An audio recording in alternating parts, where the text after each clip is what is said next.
अस्सलाम वालेकुम to everyone, आप देख रहे हैं मेरी कामयाबी चैनल। आज हम पेश खिदमत हैं रमजान स्पेशल टॉक शो के साथ। आज जिस शख्सियत का हम इंटरव्यू करने जा रहे हैं और उनकी रमजान रूटीन डिस्कस करने जा रहे हैं, वो एक डायनेमिक पर्सनैलिटी हैं और वुमेन के हवाले से बहुत अहम काम कर रही हैं। Mindset and women empowerment coach भी हैं। इसके अलावा मॉम एंड मेंटोरशिप के हवाले से भी ये काम करती हैं। तो जानना चाहेंगे इनकी बिजी रूटीन और रमजान के मामूलात कैसे चल रहे हैं। So let's start our show. अस्सलाम वालेकुम। वालेकुम अस्सलाम। कैसे मिजाज हैं आपके? अल्हम्दुलिल्लाह। और रमजान की क्या मसरूफियात हैं आपकी? रमजान की मसरूफियात वही हैं जो एक 7 बच्चों की अम्मा की होती हैं, लेकिन जो अज्यूम किया जाता है कि 7 बच्चों की अम्मा कैसी होनी चाहिए, तो मेरा ऐसा बिल्कुल भी नहीं है। क्योंकि लोगों को लगता है कि अगर बच्चे ज्यादा हैं तो मेरी बहुत टफ रूटीन होती होगी। एक्चुअली मेरे बच्चे जो हैं, मैंने उनको शुरू से यही किया है कि मैंने उनको खुद, जब मैं एम्पावरमेंट की बात करती हूँ दूसरों के लिए, तो मेरे बच्चे खुद भी एम्पावर्ड हैं।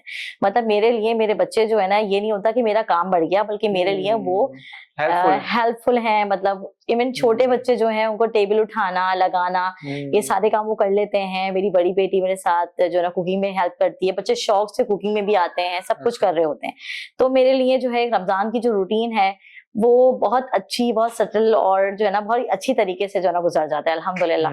अच्छा, मुझे बता, अपने काम के हवाले से बताइए कि जो आप वुमेन एम्पावरमेंट के हवाले से काम कर रही हैं, वो क्या तरीकेकार है उसका, और माइंडसेट कोच के हवाले से भी आप काम करती हैं? अच्छा, मेरा ऐसा है कि मैंने तकरीबन 3 साल पहले अपना शुरू किया था एम्पावरमेंट एंड माइंडसेट के हवाले से। मैंने नीश चूज की थी। उसकी वजह ये थी कि मेरा एक मानना है कि जो माइंडसेट होता है ना इंसान का, वो बहुत इंपॉर्टेंट है। वो हमारे उस्ताद कहते हैं कि नजर बदलो नजारा बदल जाएगा।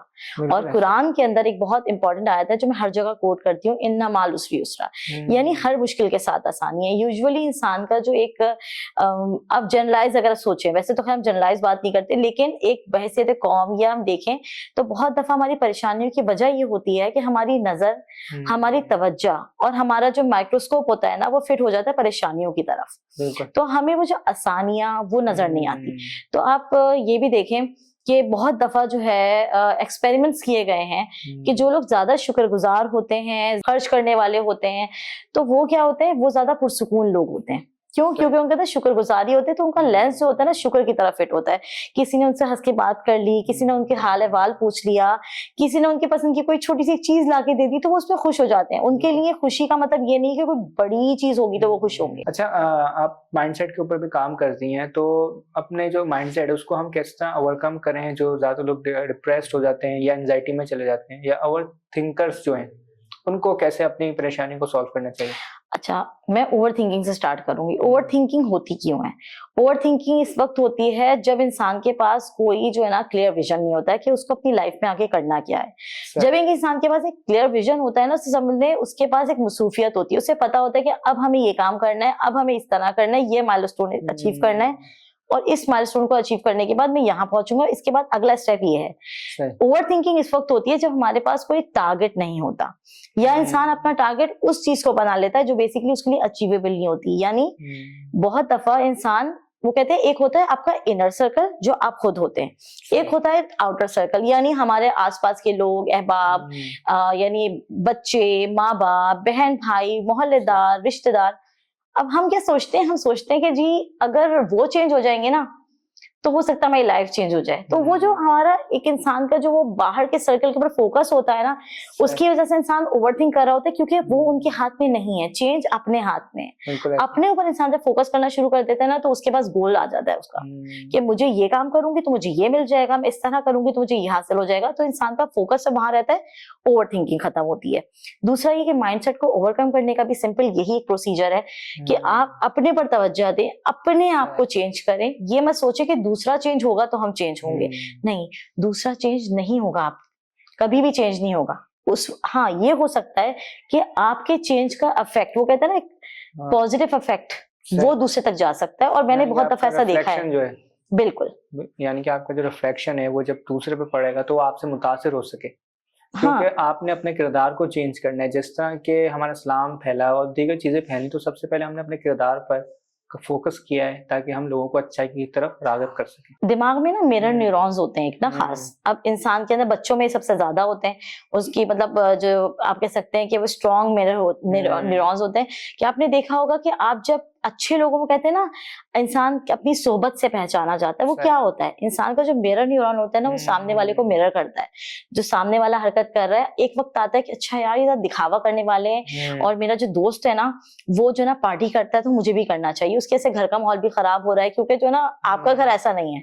तो इंसान को अपनी सोहबत चूज करनी है, अच्छे और नेगेटिव है तो नेगेटिविटी को खत्म करने के लिए पॉजिटिव लोगों में बैठना है, अच्छे लोगों में बैठना है। तो हमारे जो मिरर न्यूरॉन्स होते हैं ना, वो असल में जो ना अपने आसपास के लोगों को कॉपी कर रहे होते हैं। तो आपको अपना माहौल, उस चीज को चूज करना वो बहुत इंपॉर्टेंट है, और अपने सर्कल को भी थोड़ा चेंज करना है। बिल्कुल, अगर आप किन लोगों में बैठ रहे हैं, उठ रहे हैं। बिल्कुल।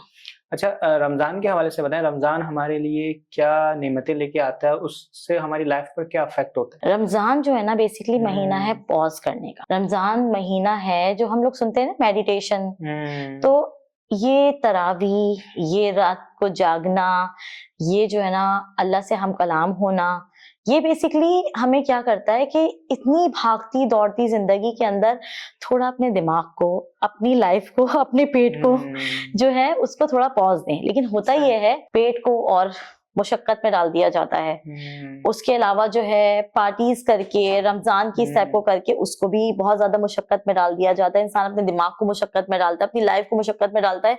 वो जो इसने दावत की है तो मुझे भी दावत करनी है, इन चीजों में करके मुशक्कत में डालता है। जबकि रमजान महीना ही सिर्फ पॉज करने का है। पॉज करने से क्या होता है, इंसान को मौका मिलता है अपने आप से मुलाकात करने का।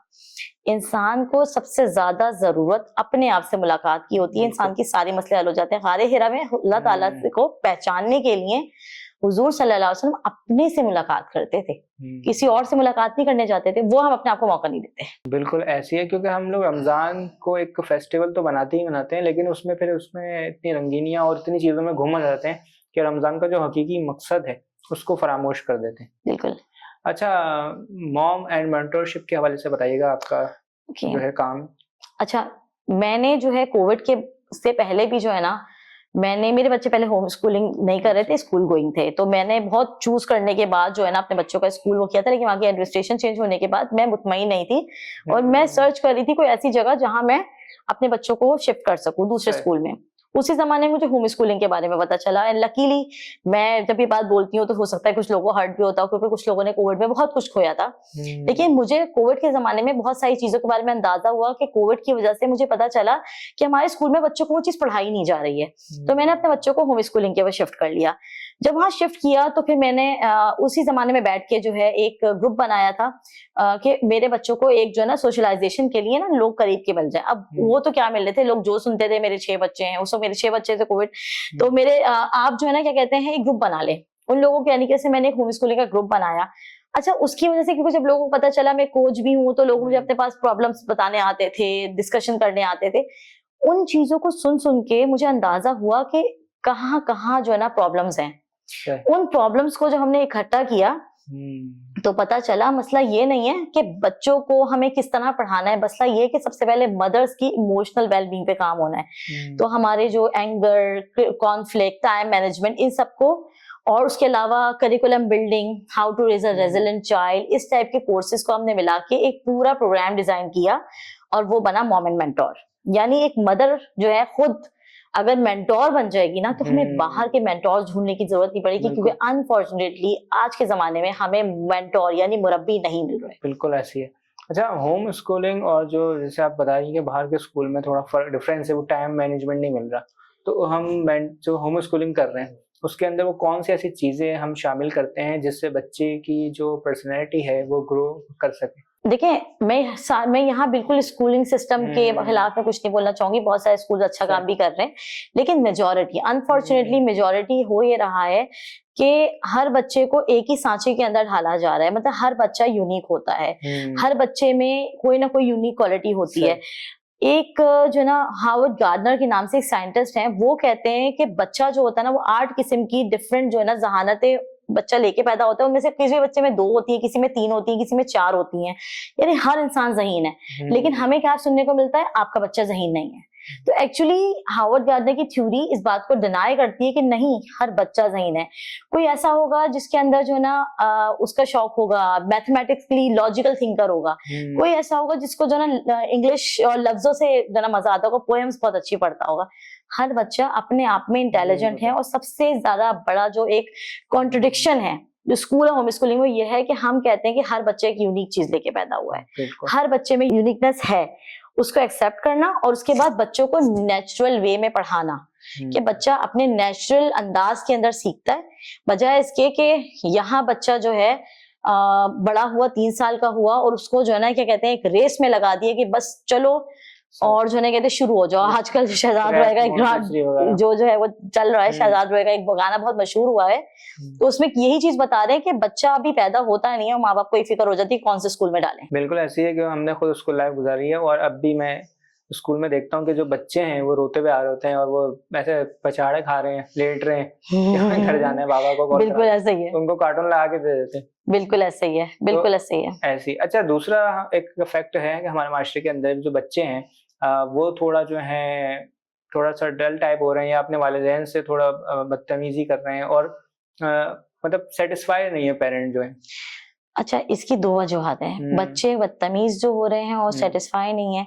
मेरे पास ना बहुत दफा ऐसे लोग आए, कोई कहता है कि हमारी बच्ची बोलती नहीं है, कोई कहता है हमारी बच्ची का वो है कॉन्फिडेंस नहीं है, कोई कहता है कि बच्चे बदतमीजी कर रहे हैं, और वो बच्चों की ना काउंसलिंग वगैरह के लिए आते हैं। तो मैं सबसे पहले उनकी मदर्स की जो है ना से पूछती हूँ कि पहला सेशन जो एक मैं सेशन होता है, मैं पहला सेशन हमेशा जो है ना लोगों को एक फ्री देती हूँ ताकि मुझे पता चल सके कि वो मेरा क्लाइंट है या नहीं है।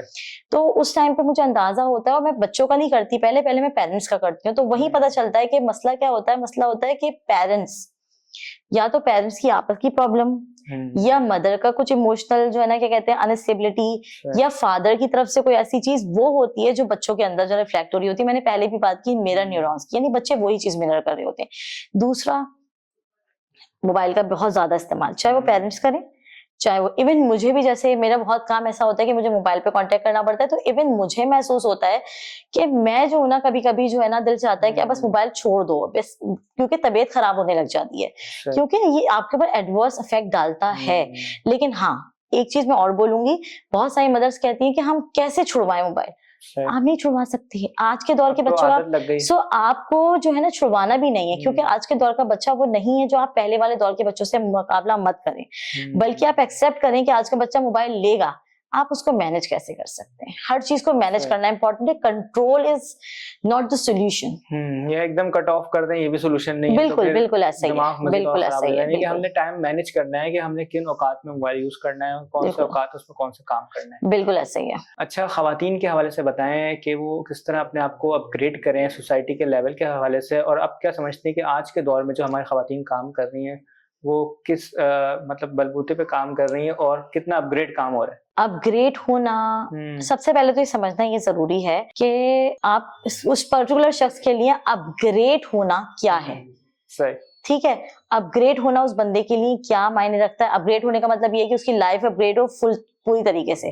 हमारे यहाँ एक जो है ना क्या कहते हैं, एक जो है ना सर्कल जो है ना हम लोग डिसाइड करते हैं, जिसके अंदर इंसान का जो है ना पर्सनल डेवलपमेंट सर्कल होता है, जिसमें उसकी एनवायरनमेंट, उसकी अपनी लाइफ, उसकी अपनी जो है ना कहते हैं जरूरियात, उसके बारे में जो है ना क्या कहते हैं बात हो रही होती है। तो डिपेंड ये करता है कि कौन से शख्स की कौन सी एरिया ऑफ लाइफ जो है ना कमजोर है। ठीक है, और दूसरी बात ये कि फिलहाल तो उसके ऊपर अपग्रेडेशन के बारे बात होती है, लेकिन असल चीज ये होती है कि आपके लिए अपग्रेडेशन क्या है। कुछ लोग कहते हैं कि जी मेरे लिए अपग्रेड होना यह है कि मेरे बच्चे और मेरा जो घर है वो जो है बहुत मजबूत रहे, आपस में कनेक्शंस अच्छे हों, आपस में जो ना लोगों के रिलेशनशिप्स अच्छे होने चाहिए। कुछ कहते हैं कि मेरे लिए ये बहुत इंपॉर्टेंट है कि मैं जो हूँ बाहर जाऊं और मेरा जो है ना एक सोसाइटी के अंदर नाम हो और मैं वहां जो है ना ग्रो करूं। तो सबका एक तो पहली बात ये अलग है, लेकिन अगर हम इम्पोर्टेंट पीछे की तरफ जाएं, अपनी रूट्स की तरफ जाएं, तो बीइंग अ मुस्लिम हमें ये देखना है कि हमारी जिम्मेदारी क्या है। अगर आपका शौहर, आपका बेटा, आपका भाई, आपका बाप आपको वो सब चीजें प्रोवाइड कर रहा है कि आप मेंटली, फाइनेंशियली, इमोशनली, फिजिकली हर तरह से एम्पावर्ड हैं, यानी आपकी सारी नीड्स पूरी हो रही हैं, उसके बावजूद आप ये सोच रहे हो कि नहीं मुझे अपने प्रोफेशन के ऊपर जरूर काम करना है, तो यहाँ जो एक वो कहते हैं ना खानदानी निजाम खराब होता है। तो वो बहुत इंपॉर्टेंट चीज है। हाँ, अगर वो सब लोग इस चीज से राजी हैं और जो है ना क्या कहते हैं, तो मेरे ख्याल से जो ना फिर हम अगर बाहर निकल रहे हैं, काम कर रहे हैं ना, तो फिर कोई मसला नहीं। अच्छा, अगर आप करना भी चाह रहे हो काम, उसमें भी मना नहीं है, प्रोफेशन है आपने जो हाँ आपको परसू करना है, उसको तो ऐसी बात है। हाँ, यही बात कि अगर आप उसको परसू करना चाह रहे होते हैं तो वही बात है, फिर मैं बोलूंगी इन्ना माल उसरी उसरा, हर किसी को राजी करते हुए कि अपनी चीज को खराब नहीं करे। बहुत सारी अब अपॉर्चुनिटीज ये भी हैं कि आप घर में बैठ के भी काम कर सकते हैं। सो अगर आपको चीजों को बैलेंस रखना है तो आपके पास अल्लाह ताला रास्ते जरूर खोलता है। बिल्कुल ठीक है। और कभी कभी ऐसा भी होता है वक्त के साथ साथ वो लोग भी राजी हो जाते हैं। जब आप देखते हैं ना आप अच्छा मैनेज कर रहे हैं तो वो लोग भी राजी हो जाते हैं। वक्त लगता है, टाइम लगता है, patience is the key to success. In the end आप हमारी ऑडियंस को क्या मैसेज देना चाहेंगी रमजान के हवाले से, जो उसकी बरकतें नेमतें हैं उसको मजीद किस तरह हम मुनफरिद बना सकते हैं? मेरा जो ऑडियंस के लिए एक पैगाम है वो ये है कि सबसे पहले तो जो जिस चीज के लिए बनाए गए हैं ना, और जो महीना जिस काम के लिए बनाया गया है वो है सुकून करना, पॉज करना, अल्लाह से जुड़ना, अपने आप से जुड़ना। तो उन चीजों के अंदर जिस मकसद के लिए ये नहीं बनाए महीना, उस चीजों में अपने आप को जो है ना मत उलझाएं। अपनी जिंदगी को आसान से आसानतर करने की कोशिश करें। अपने आप को किसी से कंपेयर करके अपनी जिंदगी को मुश्किल ना करें कि फला के घर के अंदर ये काम होता है या दूसरे के शख्स की जिंदगी में ये चीज है। अपनी जिंदगी को आसान करें, अपनी जिंदगी को खुद से ही कंपेयर करें। यानी पहले हमारी जिंदगी कैसी थी, अब कैसी हो गई, यानी कंपैरिजन अपनी पुरानी लाइफ से अपनी आगे की लाइफ का। और अपग्रेड होने के बारे में सोचें। और अपग्रेड का मतलब ये नहीं है कि हम किसी से मुकाबलेबाजी में अपग्रेड हो रहे हो। हमेशा अपनी पर्सनल डेवलपमेंट पे, अपनी इमोशनल डेवलपमेंट पे काम करें, क्योंकि अगर आप इमोशनली फिल्ड होंगे तभी आप इस काबिल होंगे कि आप अपने सारे जितने आसपास के लोगों को समझ भी सकें, उनके साथ अच्छा कनेक्शन बरकरार रख सकते हैं, अपने अल्लाह से कनेक्शन बरकरार रख सकें, और इसी तरह आप रमजान की पूरी बरकतें समेट सकते हैं। बहुत शुक्रिया आपका कि आपने अपना कीमती वक्त हमारे शो के लिए निकाला और बहुत अच्छी बातें आपने की जिससे हमें बहुत सीखने को मिला, और जरूर हमारी ऑडियंस को भी सीखने को मिला होगा। जैसे आपने कहा कि अपने आप को किसी दूसरे से कंपेयर न करें, कंपैरिजन नहीं करना चाहिए, क्योंकि जाहिर सी बात है जब आपको कंपेयर करना है तो अपने नीचे वालों से करें कि उनके पास क्या फैसिलिटीज नहीं है और आपके पास क्या है। और इसी तरह अपने आप को अल्लाह से कनेक्ट करें, क्योंकि ये जो रमज़ान का महीना है ये बरकतों रहमतों वाला है। आपके पास तहज्जुद का टाइम है और दीगर मामलात हैं, उसमें टाइम निकालें, अल्लाह से मांगे और ज़रूर अल्लाह ताला आपकी जो ख्वाहिश है उनको पूरा करेंगे। मिलते हैं आपसे फिर किसी नए एपिसोड में रमज़ान की बरकतों के साथ। तब तक रखिएगा अपना ख्याल। अल्लाह हाफिज़।